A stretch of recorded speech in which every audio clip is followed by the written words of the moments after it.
अस्सलाम वालेकुम friends and welcome back to my channel. तो ये है दूसरा पार्ट उम्रा का। तो यहाँ पर हम हैं ताइफ में अभी, और सुबह नहा धोकर फ्रेश होकर हम सब ने अपने एहराम पहन लिए हैं। हस्बैंड ने भी पहन लिए हैं, वो चेकआउट करने नीचे गए हैं कुछ पेमेंट करने। उसके बाद हम निकलेंगे मक्का के लिए, और मक्का में हमारे ये 2 वो दिन का लोग स्टे है। जिन्होंने हमारी तो आयात को ये ठुकरा देखिए व्यू दिया। कितना अच्छा है। ताइफ से लेकर मक्का तक का रास्ता 1 घंटे का है, 1 से डेढ़ घंटे का, लोगों के और पूरे सामने कोई रास्ते में निशानी पहाड़ी या पहाड़ नज़र आते हैं, डिफरेंट तरह के, डिफरेंट साइज़ में और डिफरेंट कलर्स में। कभी हरे रंग का नज़र आएगा, तो कभी ग्रे कलर का, कभी ब्राउन, लाइट ब्राउन, कभी कभी तो ब्लैक कलर। तो मैं पूरे रास्ते इंजॉय करती गई और हमदो सना पढ़ती गई और तारीफ़ करती गई उस खुदा की जिसने इतना खूबसूरत ये जहाँ बनाया है। और 1.5 घंटे बाद आ गया हमारा होटल, जिसमें हमें 2 दिन स्टे करना था। तो हम सब ने बैग रखा और फ़ौरन ही टैक्सी पकड़कर चले गए हरम शरीफ की तरफ।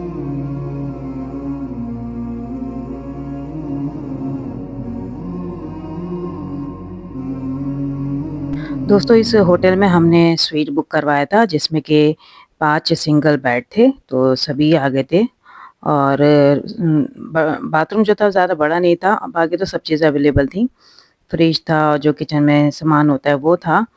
तो खैर हमें तो यहाँ पर 2 ही रातें गुजारनी थी, तो ज़्यादा हमने इतना तवज्जो नहीं दी, क्योंकि अभी हमें निकलना था मक्का शरीफ के लिए। तो बस हमने बैग रखा थोड़ा।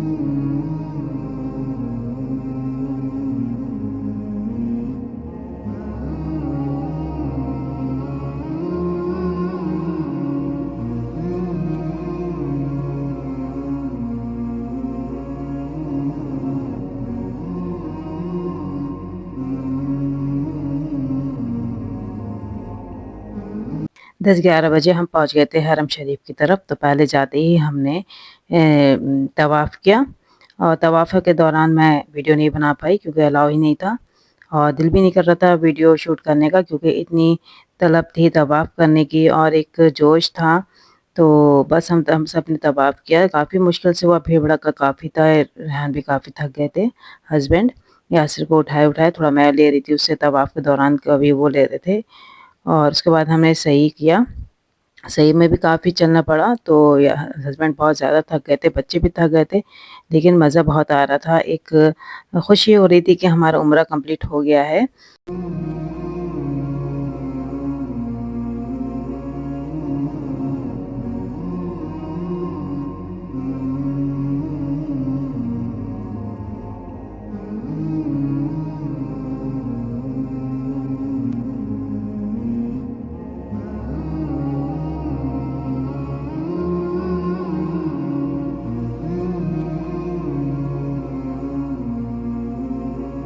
और दोस्तों, ये जो आप देख रहे हैं ये है सपा पहाड़ी, इसके ऊपर ही फ्लोर पर हमने सही की थी। तो आज ये गेट खुले हैं, अदरवाइज़ ये बंद रहते हैं। तो अंदर लोग नफिल पढ़ रहे हैं, कुछ इबादत कर रहे हैं, दुआएं मांग रहे हैं, लेकिन हमें निकलना था तो हमने बस दूर से ही देखा और बाहर निकल आए।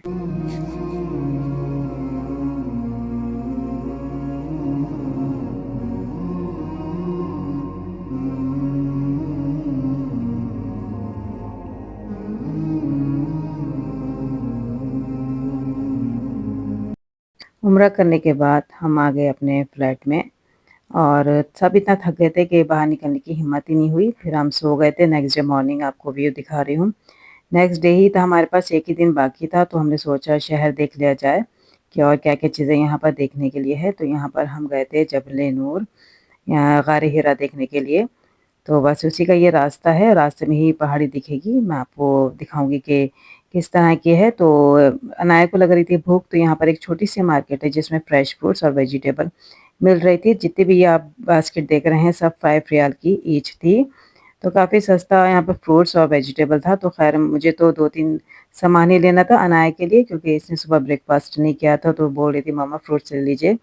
तो रास्ते में ये वेजिटेबल और फ्रूट्स मार्केट पड़ी, तो मैंने सोचा यहीं से फ्रूट्स ले लिए जाएँ। तो इस दुकानदार से फिर मैंने पूछा कि जबल नूर किधर है? तो बोला ये सामने पहाड़ी जो है यही जबल नूर है, इसमें ही गार हिरा है। तो मैं सोच कर इतनी हैरान हो गई कि इतने पास थी, और मैं सोच रही थी कि काफ़ी दूर होगी, लेकिन वाक़ई में इतनी पास थी जो पीछे आप पहाड़ी देख रहे हैं, यही जबल नूर है, इसके अंदर ही गार हिरा है। ज़ोहर का टाइम हो चुका था तो सभी ने ज़ोहर की नमाज़ अदा की। तो यहाँ पर लेडीज़ मस्जिद में हम चले गए थे और वहीं पर हम सब ने नमाज़ अदा की। उसके बाद हमें जाना था कुरान म्यूज़ियम। सब ने कहा ज़रूर देखना चाहिए हमें, तो हमने भी वहाँ का टिकट ले लिया। एक्सप्लोर किया, काफ़ी अच्छा लगा बच्चों को भी और मुझे भी। काफ़ी नई-नई चीज़ें थी यहाँ पर। सबसे बड़ा कुरान भी था और सबसे छोटा कुरान भी था और काफ़ी इन्फॉर्मेशन दे रहे थे ये कुरान के हवाले से। और गार हिरा का एक मॉन्यूमेंट सा इन्होंने यहाँ पर एग्ज़ाम्पल रखा है कि जो लोग ऊपर जा नहीं पा रहे बच्चों की वजह से, फैमिली वाले, वो यहाँ पर आके महसूस कर सकते हैं।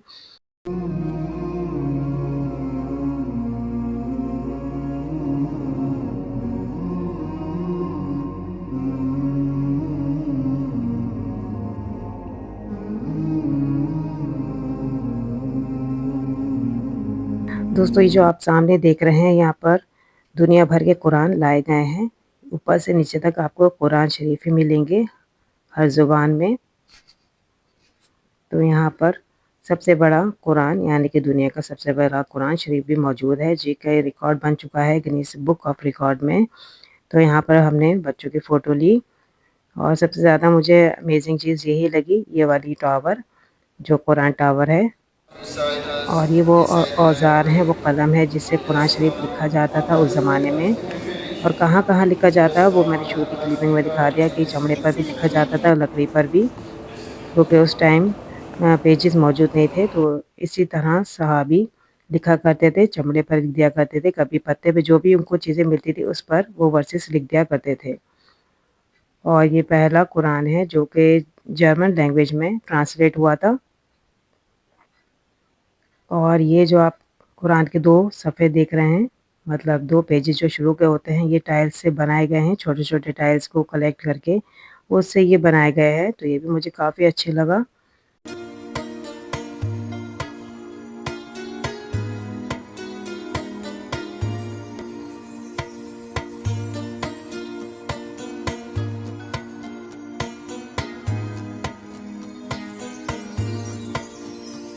और दोस्तों ये जो आप देख रहे हैं ये काबा शरीफ का कर्टन है, किस्वा है और ये बनाया गया है सोने और चांदी के धागे से। प्योर गोल्ड लगा है इसको बनाने में। तो ये भी यहाँ पर म्यूज़ियम में रखा गया है। जो पहला काबा शरीफ बना था उसी का ये कर्टन है जो यहाँ पे म्यूज़ियम में रखा गया है दिखाने के लिए। तो ये भी काफ़ी अच्छा लगा हमें। सब फ़ोटो खिंचवा रहे थे इसके आगे खड़े होके, तो हमने भी 1-2 पिक ले लिए।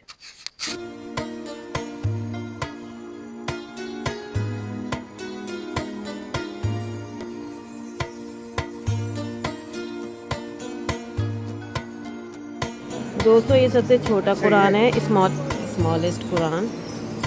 ये वाला जो कुरान है ये देखिए मेटल की शीट्स हैं, इसमें मेटल या कॉपर की शीट्स है और उसमें गुदाई हुई है, एक गुदा हुआ है पूरा कुरान।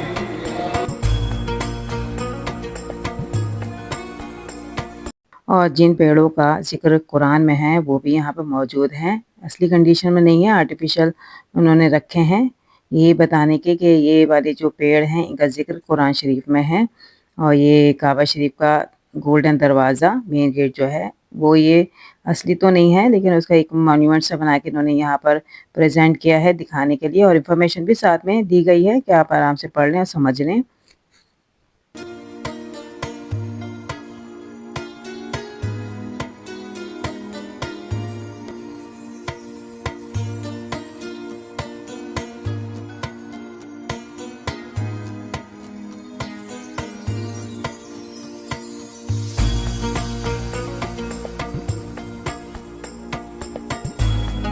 दोपहर का टाइम हो चुका था तो हम जब बाहर निकले तो भूख लगने लगी, तो यहाँ पर एक कैफ़े में रुक गए थे।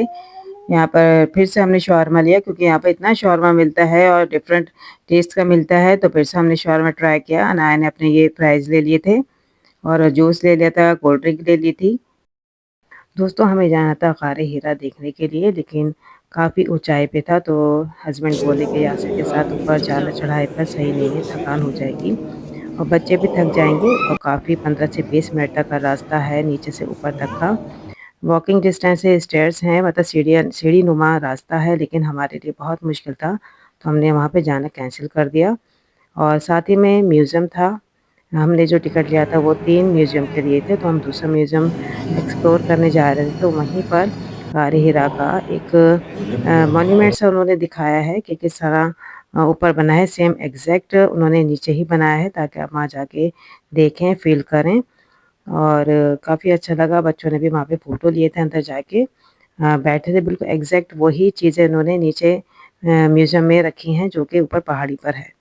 तो इंशाल्लाह नेक्स्ट टाइम जब यासिर बड़ा हो जाएगा फिर हमारा इरादा है कि गार हिरा जाएँ और ख़ुद महसूस करें, वहाँ पर बैठें कि हमारे प्रॉफ़िट किस तरह अंदर बैठे थे और किस टाइम उन पे वही आई थी, वो सब महसूस करें। उस पहाड़ पे जाके इंशाल्लाह नेक्स्ट ईयर हमारा प्रोग्राम है।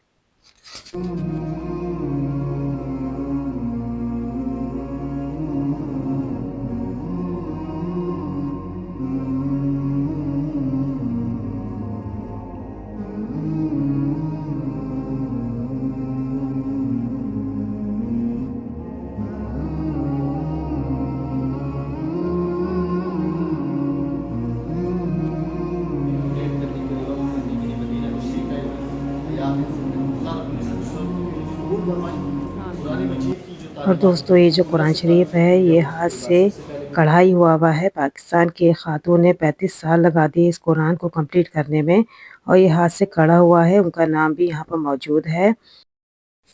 गार हिरा का जाने का रास्ता इस म्यूज़ियम के पीछे से है। तो ये जो आप लोग देख रहे हैं ये वहीं जा रहे हैं। पैदल का रास्ता है, देखिए ऊँची जो पहाड़ी है ऊपर, वहीं पर गार हिरा है।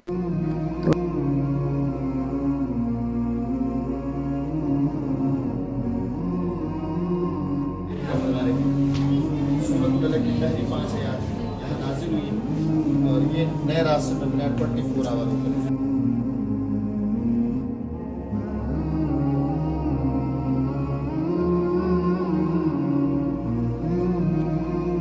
तो दोस्तों इस पार्ट का एंड मैं यहीं पर करती हूँ। आगे की जो जर्नी है वो नेक्स्ट पार्ट में इंशाल्लाह शेयर करूँगी। अगर आपको ये पार्ट अच्छा लगे तो प्लीज़ लाइक का बटन ज़रूर दबाएगा और मेरे आगे का पार्ट ज़रूर देखिएगा। मिलती हूँ नेक्स्ट पार्ट में। अल्लाह हाफ़िज़ एंड सी यू सून।